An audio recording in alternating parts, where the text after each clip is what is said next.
Hi everyone. So it was really good to meet you today. I'm just having a look at a soil sample that I've taken from the little strip beside the field, beside the swing park, just to check out the biology, see what's cooking in here. So here we go. So here we can see. I'll just try and center everything that I'm talking about. So there's a little aggregate there, and that's a little fulvic acid. So that is an indicator that there's some fungal activity. I imagine these soils to be very bacterially dominated. I would imagine they're in quite a degraded condition probably because of short grass management. It's typically not brilliant for soil microbiology. So things that we could look for will be dormant spores, for example, like we talked about today. So VAM spores, mycorrhizal spores, and we want to have a look for protists as well. Protists being the predators of bacteria and fungi that are responsible for cycling nutrients through the soil. So this is times 40 magnification. Little fulvic acids. I'm really looking for humic acids. That's an indicator that we have basidiomycetes, for example, or didyromycetes, which are the species, the family of fungi that are, as it were, most highly evolved, and have evolved these complex relationships with plants and trees, and are most beneficial to the kind of ecosystem that we were wanting to establish. So let's zoom in a wee bit further, see if we can see some stuff moving. So here we go. All the little transparent things, they're bits of silica, bits of sand. And these little aggregates are formed through microbial action. So it's what gives good quality growing soil its kind of crumbly texture is the glues produced by fungi and bacteria that pull in organic matter and minerals together to form little groups. It's what gives soil, ideally, its porous structure, its ability to infiltrate water, its ability to hold water as well. And they pull in these aggregates to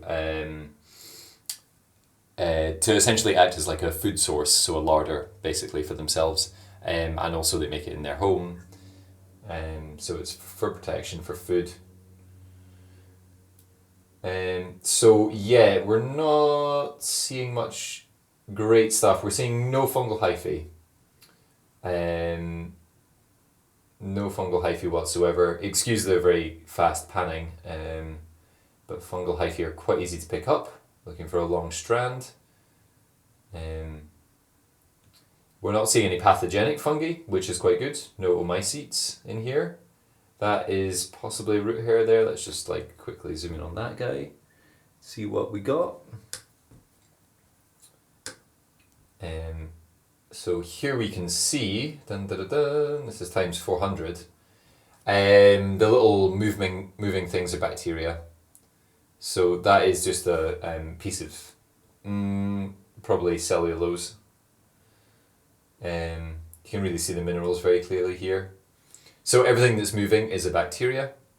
It's cocci, a few bacillus, a few vibrio. We've got some diversity of bacterial species. That's very, very important. But in soils, this is very typical of a degraded soil. I'm normally looking at agricultural soils. Many of them look like this. This is really not what we want to see for productive. I suppose productive grassland or productive vegetable growing, but also for tree establishment, we're really looking for fungi. We can see fungal spores at this magnification quite easily.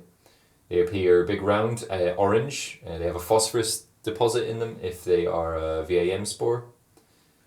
I'm seeing none whatsoever. I'm seeing no nematodes. They're also a crucial kind of keystone species, kind of operating in a fourth trophic level if you want to think about it that way.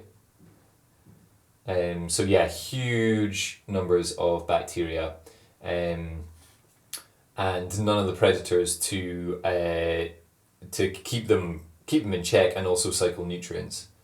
So, of course, the soil profile, soil microbiology will change over time. The plants will put out their exudates and attract the species of microbiology that they require for healthy function. But the problem is, I'm not even seeing any dormant species, so encysted species that have gone into dormancy, formed themselves a cyst to protect themselves. So the way that we can get plants established quickly is by applying some biology that is suitable for their point in plant succession. I'm trying to match up biology very roughly with the biology that you would expect to find in a wild system. So my proposal is, I think Shona's right about getting wood chip in, but I think you guys are also right that putting it on raw would not be a particularly great idea, especially because we're trying to plant a lot of trees. Like you say, it'll bring in pathogens. So we need to compost it. You can actually break down wood chips very, very, very quickly. If you kind of do some Berkeley style composting. So that just refers to like thermophilic composting essentially, where you're heat treating every part of the pile, and you're getting up to particular temperatures in order to eliminate pathogens and weed seeds if you're bothered about weed seeds, which we're not particularly in this circumstance. So yeah, there's a bit of mineral there.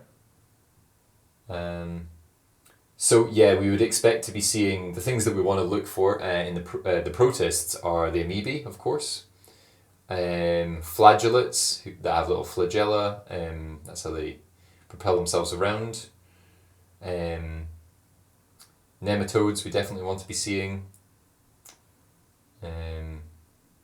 whether they be bacterial or fungal feeders or omnivores. So this here is a plant root, but it looks something similar to how you'd expect a hyphae to appear. So really what you're looking for in some, a beneficial, as it were, fungus is to have cross walls, have a nice dark rich colour, something like 70% chocolate kind of colour.